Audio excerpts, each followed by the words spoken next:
কি জানা গেল সংরক্ষণ বিলে? এই যে এসসি, এসটি, ওবিসি, ইডাব্লিউএস সংরক্ষণ, সেই বিল থেকে আমরা কি জানতে পারছি? বিভিন্ন যে অনগোয়িং নিয়োগ প্রক্রিয়াগুলো, সেখানে এর প্রভাব কি পড়তে পারে, সেগুলোও জানার চেষ্টা করব আজকের এই ছোট্ট ভিডিওতে। দেখুন, এই যে সংরক্ষণ বিল 2026, এখান থেকে আমরা যেটা জানতে পারছি, এসসি, এসটি এদের ক্ষেত্রে কোনো রকম পরিবর্তন কিন্তু হয়নি। যেমনটা আগে সংরক্ষণ ছিল, পার্সেন্টেজ সেটাই রয়েছে। যে সমস্ত সম্প্রদায় এসসি হিসাবে ছিল বা এসটি হিসাবে ছিল, তারাই কিন্তু রয়েছে। পার্সেন্টেজের ক্ষেত্রে কোনো রকম পরিবর্তন করা হয়নি বা কোনো সম্প্রদায়কে নতুন করে এসসি বা এসটি হিসাবে অন্তর্ভুক্ত করা হয়নি বা বাতিল করাও হয়নি। ওবিসি, অবশ্যই ওবিসির ক্ষেত্রে বিরাট বড় পরিবর্তন কিন্তু ঘটেছে।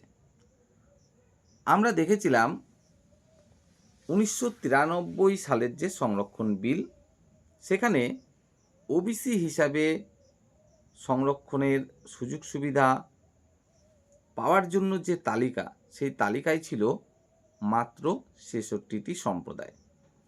2012 সালের যে সংরক্ষণ বিল, টিএমসি ক্ষমতায় আসার পরে, সেখানে আমরা দেখলাম আরও 100-র উপরে সম্প্রদায়কে ওবিসি হিসাবে অন্তর্ভুক্ত করা হলো। 1993 সালের সংরক্ষণ বিল অনুসারে আমরা দেখছিলাম ওবিসির সংরক্ষণ ছিল মাত্র 7%। 2012 সালে সেটা বাড়িয়ে করে দেওয়া হলো 17%, অর্থাৎ 10% বাড়িয়ে দেওয়া হলো। শুধু তাই নয়, এসসি এসটির ক্ষেত্রে এসসি এ, এসসি বি বা এসটি এ বি এরকম কিন্তু নেই, কিন্তু ওবিসিকে দুভাগ করে দেওয়া হলো, ওবিসি এ এবং ওবিসি বি। একজনের জন্য 10% সংরক্ষণ আর একজনের জন্য 7% সংরক্ষণ। তো যাই হোক, মোট 17% সংরক্ষণ। কিন্তু এই বিষয়গুলোকে নিয়ে আমরা দেখলাম দীর্ঘদিন যাবৎ মামলা চলল। মামলা চলার পরে কলকাতা হাইকোর্ট তার যে সিদ্ধান্ত, সেখানে পরিষ্কারভাবে জানালো যে 2010 সালের আগে পর্যন্ত যারা ওবিসি তালিকায় ছিল, শুধুমাত্র তারাই এখন থেকে ওবিসি হিসাবে মান্যতা পাবে। আর 2010 সালের পরে যাদেরকে নতুন করে ওবিসি হিসাবে অন্তর্ভুক্ত করা হয়েছে, তাদের সার্টিফিকেট এখন থেকে বাতিল করে দেওয়া হলো বা ইনভ্যালিড করে দেওয়া হলো। অর্থাৎ তারা আগামীতে এই সার্টিফিকেটের মাধ্যমে আর কোনো রকম সুযোগ সুবিধা পাবে না বা সংরক্ষণ পাবে না।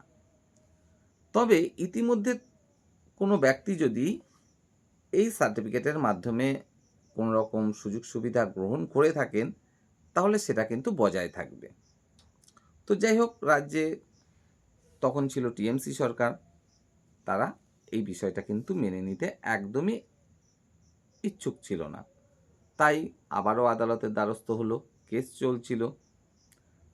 সেই পরিস্থিতিতে রাজ্যে পালাবদল হলো, এলো নতুন সরকার, এবং নতুন সরকার পরিষ্কারভাবে স্বীকার করে নিল কলকাতা হাইকোর্টের সেই জাজমেন্ট, এবং রাজ্যে 2026 সালে যে সংরক্ষণ বিল, সেখানে পরিষ্কারভাবে এই ওবিসি সংক্রান্ত বিষয়েও কিন্তু জানিয়ে দেওয়া হলো। জানানো হলো ঠিক এমনই যে কলকাতা হাইকোর্ট যে জাজমেন্ট দিয়েছিল, অর্থাৎ এখন থেকে তাদেরকে বাতিল করে দেওয়া হলো ওবিসি তালিকা থেকে, যারা 2010 সালের পরে নতুন করে ওবিসি হিসাবে অন্তর্ভুক্ত হয়েছিল, সেটাই মেনে নেওয়া হলো। অর্থাৎ যে 66টি সম্প্রদায় 2010 সালের আগে পর্যন্ত ওবিসি তালিকায় ছিল, শুধুমাত্র তারাই ওবিসি হিসাবে থাকলো। বাকি সকলেই যারা কিনা 2010 সালের পরে অন্তর্ভুক্ত হয়েছিল নতুন করে ওবিসি হিসাবে, তারা বাতিল হয়ে গেল এই ওবিসি তালিকা থেকে। শুধুমাত্র তালিকা থেকে বাদ গেল তেমনটা নয়, তাদের সমস্ত সার্টিফিকেটও কিন্তু একই সাথে বাতিল হয়ে গেল। এবার প্রশ্ন হলো, তাদের সার্টিফিকেট যদি বাতিল হয়েই যায়, তাহলে এই যে নিয়োগ প্রক্রিয়াগুলো চলছে, প্রাইমারির ক্ষেত্রে ইন্টারভিউ চলছে বা group D, SSC group D, group সির ক্ষেত্রে রেজাল্ট দিতে বাকি, এসএলএসটির ক্ষেত্রে একটুখানি বাকি রয়েছে নিয়োগের, আপার প্রাইমারি রয়েছে, পুলিশ রয়েছে। যে নিয়োগ প্রক্রিয়াগুলো চলছে সেগুলোর তাহলে কি হবে? এখানেও তো এমন প্রচুর ক্যান্ডিডেট আছে কিছুদিন আগে পর্যন্ত যারা ওবিসি সার্টিফিকেটের সুবিধা নিয়ে ফর্ম ফিল আপ করেছিল বা সংরক্ষণের সুযোগ পাওয়ার জন্য নির্দিষ্ট ক্যাটাগরির যে সংরক্ষিত ভ্যাকেন্সি সেখানে আবেদন করেছিল। তাহলে তারা সেই সুবিধাটা কি পাবে, নাকি তাদেরকে জেনারেল ক্যান্ডিডেট হিসাবেই দেখা হবে? কি হবে?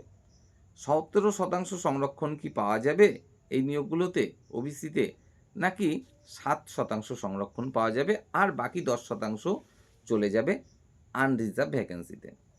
দেখুন, কোনো নিয়োগকারী সংস্থা বা পশ্চিমবঙ্গ সরকারের পক্ষ থেকে এখনও নোটিশ তেমন কিন্তু কিছু দেয়া হয়নি যে নিয়োগ প্রক্রিয়াগুলো চলছে সেই ব্যাপারে। এমনটা কিন্তু হতেই পারে যে নিয়োগ প্রক্রিয়াগুলো চলছে সেগুলো সবই বাতিল করে দেওয়া হলো নোটিশের মাধ্যমে, এবং নতুন করে আবার সমস্ত নিয়োগ প্রক্রিয়া শুরু হলো। সেক্ষেত্রে 100% যে রোস্টার, নতুন রোস্টার মেনে আবার ভ্যাকেন্সি দেওয়া হলো, সকলকে আবেদন করতে হলো, সব আবার নতুন করে শুরু হলো, হতেই পারে। তবে সেই বিষয়ে কোনো নোটিশ এখনও দেওয়া হয়নি, তাই এত বেশি চিন্তার কোনো কারণ নেই। হয়তো এমনটাও হতে পারে যে নিয়োগ প্রক্রিয়াটা যতদূর এগিয়ে আছে সেখান থেকে আবার শুরু হলো, এবং ওবিসি সার্টিফিকেট ভ্যালিড থাকা পরিস্থিতিতে যেহেতু ক্যান্ডিডেটরা আবেদন করেছিল এবং নোটিশে 17% সংরক্ষণের ব্যাপারটা ছিল, অর্থাৎ এই নিয়োগগুলোর ক্ষেত্রে হয়তো 17%ই সংরক্ষণ দেওয়া হলো। এর পরবর্তী যে নিয়োগগুলো হবে সেখান থেকে আবার 7% সংরক্ষণের ব্যাপার থাকলো, হতে পারে। দুরকমেরই বিষয় কিন্তু ঘটতে পারে। তাই আমাদেরকে কিন্তু শুধুমাত্র অপেক্ষা করতে হবে যে সরকার বা কোনো নিয়োগকারী সংস্থা যেমন এসএসসি বা প্রাইমারি বোর্ড তারা কি নোটিশ দিচ্ছে। যদি দেখা যায় যে একদম নতুন করে আবার সমস্ত কিছু শুরু করবে, সব বাতিল করে দিয়ে নতুন নোটিশের মাধ্যমে, তাহলে কোনো রকম সমস্যা নেই। তবে যদি এই নিয়োগগুলো যতদূর হয়েছে সেখান থেকেই শুরু করা হয়, তাহলে অবশ্যই কিছুটা জটিলতা কিন্তু রয়েছে এই সংরক্ষণের বিষয়টিকে নিয়ে। কারণ একদিকে 17%, একদিকে 7%, কোথাও মাত্র 66টি সম্প্রদায়, কোথাও 150-র ওপরে সম্প্রদায়। তো সমস্যা তো অবশ্যই রয়েছে। তো যাই হোক, এটুকুই বলবো সবশেষে, এখনও এই যে অনগোয়িং প্রক্রিয়াগুলো এই বিষয়ে কোনো রকম কিন্তু তথ্য জানানো হয়নি পশ্চিমবঙ্গ সরকারের পক্ষ থেকে বা নিয়োগকারী সংস্থাগুলোর পক্ষ থেকে। তাই আমাদেরকে কিন্তু অপেক্ষা করতে হবে নোটিশের জন্য, সেখানে কি জানানো হয়। যে নিয়োগ প্রক্রিয়াগুলো অনেকটা পথ এগিয়ে গেছে সেখান থেকে আবার পুনরায় শুরু হবে, নাকি পুরোপুরি ক্যান্সেল করে দেওয়া হবে, সেই বিষয়ের উপরেই কিন্তু নির্ভর করবে যে এই নিয়োগগুলো কতটা স্মুথলি চলতে পারবে। যদি সব ক্যান্সেল করে একদম নতুন করে শুরু করা হয়, তাহলে নতুন নোটিশের মাধ্যমে নতুন সংরক্ষণের জন্য সেখানে জানানো হবে যে এত শতাংশ সংরক্ষণ আছে, এরা সংরক্ষণ পাবে আর এরা পাবে না। আর যদি সেটা না করে যেখান থেকে শেষ হয়েছিল তারপর থেকে আবার শুরু করা হলো, স্বাভাবিকভাবে অনেকেই আদালতের দ্বারস্থ তখন হয়ে যাবে যে এ তো এখন ইনভ্যালিড ক্যান্ডিডেট, তাহলে কেন সংরক্ষণ পাচ্ছে? এদের তো এখন মাত্র 7% সংরক্ষণ, তাহলে 17% কেন দেয়া হচ্ছে? আবার যদি সরাসরি সেই নিয়োগকারী সংস্থা তাদেরকে বাতিল করে দেয় ওবিসির সুযোগ সুবিধা থেকে, 17% সংরক্ষণের যে নোটিশটা ছিল, অথচ ফাইনালি নিয়োগের সময় দেখা গেল মাত্র 17%-র জায়গায় 7% সংরক্ষণ দেওয়া হলো, এবং যারা ওবিসি হিসাবে আবেদন করেছিলেন যদিও বর্তমানে ইনভ্যালিড, তারা দেখলেন যে তাকে আর ওবিসি হিসাবে সুযোগটা দেয়া হলো না, তাহলে তিনিও আবার আদালতের দ্বারস্থ হবেন যে আমাদের নোটিশে বলা হয়েছিল 17% সংরক্ষণ, ওবিসি এ ছিল, ওবিসি বি ছিল, সেখানে আমি ওবিসি হিসাবে তখন আবেদন করেছিলাম এবং আদালত তো এর আগে বলেছে যে যারা যতটা সুযোগ সুবিধা গ্রহণ করে ফেলেছে সেটা বজায় থাকবে, কেড়ে নেওয়া হবে না। তাহলে তো আমি ওবিসি হিসাবে আবেদন করেছিলাম, কেন সুযোগটা পাবো না? অনেক সমস্যা কিন্তু রয়েছে। তো যাই হোক, আমাদের এখনও অপেক্ষা করতে হবে সেই সরকারি নির্দেশের জন্য, যেখানে জানানো হবে অনগোয়িং নিয়োগ প্রক্রিয়াগুলো সম্পর্কে কী করা হবে।